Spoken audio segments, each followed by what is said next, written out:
right? Okay, so we will discuss about the thyroid cancer. Okay, thyroid cancer typically diagnosed with fine needle aspiration cytology, which is also called as FNAC. Okay, FNAC means fine needle aspiration cytology. इसके जरिए आप क्या करते हो, thyroid cancer को detect करते हो. For example ये है एक नेक. ओके, ये एक पर्सन है, ये इसका नेक है, और नेक के अंदर मैंने आपको बताया था कि कौन सा ग्लैंड है, thyroid gland. Okay, this is our thyroid gland. अब थायराइड ग्लैंड में जब कैंसर होता है ना, तो उसको हम कैसे डायग्नोस करते हैं, with the help of the FNAC. FNAC क्या है कि आप एक फॉर एग्जांपल सिरिंज के थ्रू या एक इंजेक्शन के थ्रू, सिरिंज के थ्रू ऑब्वियसली, राइट, आप क्या करते हो, वहाँ से टिश्यू सैंपल निकालते हो और उसको आप लेबोरेटरी भेजते हो and they will further investigate that कि इसके अंदर फॉर एग्जांपल थायराइड कैंसर है या नहीं इस टिश्यू में. उसके बाद है treated with thyroidectomy. For example ये है थायराइड कैंसर. थायराइड कैंसर को आप कैसे ट्रीट करते हो, थायराइडेक्टमी के थ्रू. थायराइडेक्टमी का मतलब है removal of thyroid gland. Complications of surgery include hypocalcaemia. अच्छा, क्या है कि ये जब आप सर्जरी करते हैं, राइट, उससे क्या होगा, हाइपोकैल्सीमिया होगा. हाइपोकैल्सीमिया क्यों होता है, let me explain it for you. Okay, do you remember this diagram. अब ये जो हमारे पास है ना, क्या कहते हैं इसको, thyroid gland. Okay, thyroid gland जो है इसके अंदर ही इस तरह से छोटे छोटे से क्या होता है, पैराथायराइड ग्लैंड भी होते हैं. ओके, इस तरह से पैराथायराइड ग्लैंड होते हैं इसमें, parathyroid gland. Do you know what is the function of the parathyroid gland? These parathyroid gland will release parathormone. Okay, parathormone release करता है ये. फाइन.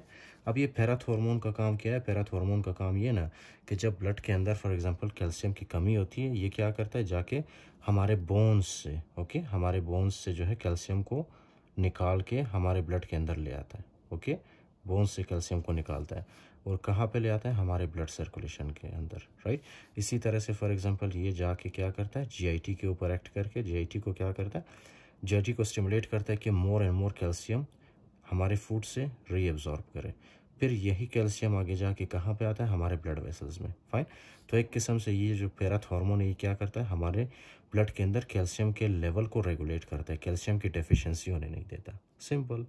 अगर पैराथॉर्मोन नहीं होगा, अगर आपने पैराथायराइड ग्लैंड को रिमूव किया थायराइड ग्लैंड के साथ, तो उसके साथ पैराथॉर्मोन भी रिलीज नहीं होगा, जिसकी वजह से हमारे ब्लड के अंदर कैल्शियम की डेफिशिएंसी होगी. क्यों, क्योंकि कैल्शियम को रेगुलेट करने के लिए हमारे पास पैराथॉर्मोन नहीं होगा, right, due to removal of the parathyroid gland. Simple. ये आपका थायराइड ग्लैंड है, थायराइड ग्लैंड के अंदर इस तरह से छोटे छोटे पैराथायराइड ग्लैंड भी होते हैं. Okay.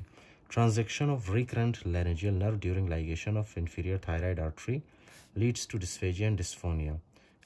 In short, that is called as the hoarseness of voice. Okay.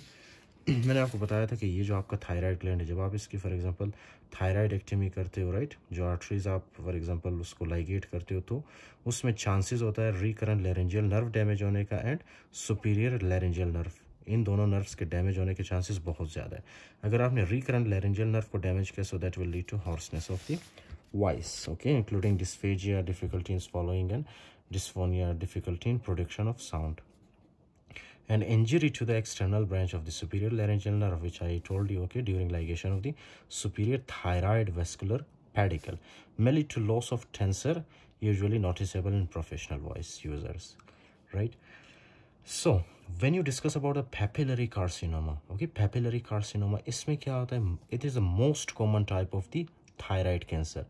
ये आपने याद रखना है कि most common type of thyroid cancer कौन सा है, that is the papillary carcinoma, right. अब इसमें होता क्या है, empty appearing nuclei with central clearing, which is also called as the orphan Annie eyes. Okay, orphan Annie eyes. अच्छा, ये ऑर्फन एनी आई मैंने आपको बताया था कि किस में मिलता है आपको, papillary carcinoma. Okay, orphan any I. For example ये क्या है हमारे पास, ये एक सेल है, राइट, ये क्या है, एक ये जो है हमारे पास एक न्यूप्लास्टिक थायराइड फॉलिकल है. ओके, न्यूप्लास्टिक थायराइड फॉलिकल यानी कैंसरस थायराइड फॉलिकल है.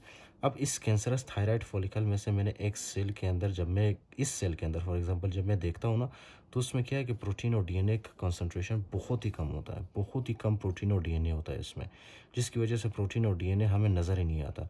और हमें सेल किस तरह नज़र आता है, सेल बिल्कुल हमें जो है विदाउट न्यूक्लियस बिल्कुल एम्प्टी नज़र आता है, राइट. एम्प्टी नज़र आने की वजह से हम उसको क्या कहते हैं, orphan any I. Orphan any I क्यों कहते हैं, क्योंकि ऑर्फन एनी जो है कार्टून का करेक्टर है. You can search in the Google. उसकी जो आंखें हैं ना, उसके आंखों के अंदर बिल्कुल ऐसा मतलब that is empty space, okay fine. इसी तरह से ये जो न्यूक्लियस है आपका, न्यूक्लियस भी क्या है, किसको रिजेंबल करता है, ऑर्फन एनी आई को रिजेंबल करता है, राइट। उस कार्टून के करेक्टर के आइज़ को ये रिजेंबल करता है। उसके बाद है समोमा बॉडीज़ आपको मिलता है। समोमा बॉडीज़ है क्या, nuclear grooves adopted orphan Annie. Listen here, okay, psammoma bodies कैसे मिलता है, आई टोल्ड यू, ओके, कि ये जो आपके पास फॉर एग्जांपल थायराइड फॉलिकल है, okay, neoplastic thyroid follicle.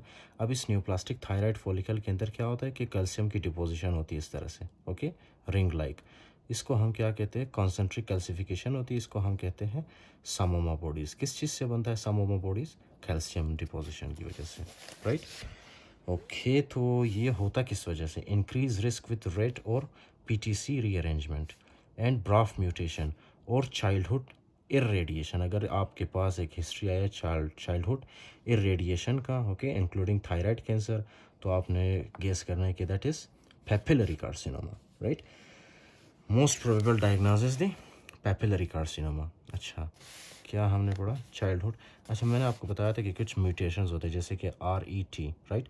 RET एक जीन है, अगर इसमें म्यूटेशन हुआ सो ये नॉर्मली क्या करता है, सेल प्रोलिफरेशन या सेल ग्रोथ को ये स्टिमुलेट करता है। अगर आपने इसको म्यूटेट किया सो सेल क्या है, सेल मल्टीप्लाई तो होगा लेकिन अनकंट्रोलेबली मल्टीप्लाई होगा या डिवाइड होगा, that will lead to formation of the cancer, simple.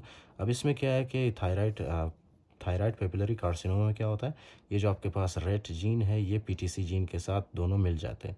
As a result क्या होगा, इन दोनों जीन की मिक्सअप होती है। ये देख रहे हो आप, ये जो आपके पास एक नया फॉर एग्जांपल बना है, इसके अंदर RET भी है और PTC भी है, राइट। ओके, तो इस वजह से क्या होगी, म्यूटेशन होगी। जब म्यूटेशन होगा तो जाहिर सी बात है कि सेल अनकंट्रोलेबली डिवाइड या मल्टीप्लाई करेगा, ओके। तो ये तो एक म्यूटेशन, दूसरा ब्राफ म्यूटेशन, ओके, BRAF म्यूटेशन, ब्राफ तो नहीं है, BRAF म्यूटेशन है, ओके फाइन। BRAF म्यूटेशन जब होता है तो सेल अनकंट्रोलेबली डिवाइड करता जाता है, राइट। तो उसके अलावा चाइल्डहुड रेडिएशन भी हो सकता है, राइट। चाइल्डहुड में अगर आपने किसी को रेडिएशन दिया हो। Papillary carcinoma most prevalent palpable lymph nodes and good prognosis, okay, ये आपने याद रखना है कि इट हैज़ गुड प्रोग्नोसिस। और इसमें क्या होता है, lymph nodes palpable होता है, okay, you can palpate the lymph nodes. The next one is the obviously follicular carcinoma. अब ये क्या है कि ये malignant है, okay, इसमें क्या है कि good prognosis, it has good prognosis, okay, इसमें भी क्या है आपके पास good prognosis है। papillary carcinoma और follicular carcinoma both have good prognosis, right. Invades tumor capsule and vasculature unlike follicular adenoma. Did I explain this to you? I think I didn't explain this, right. Okay.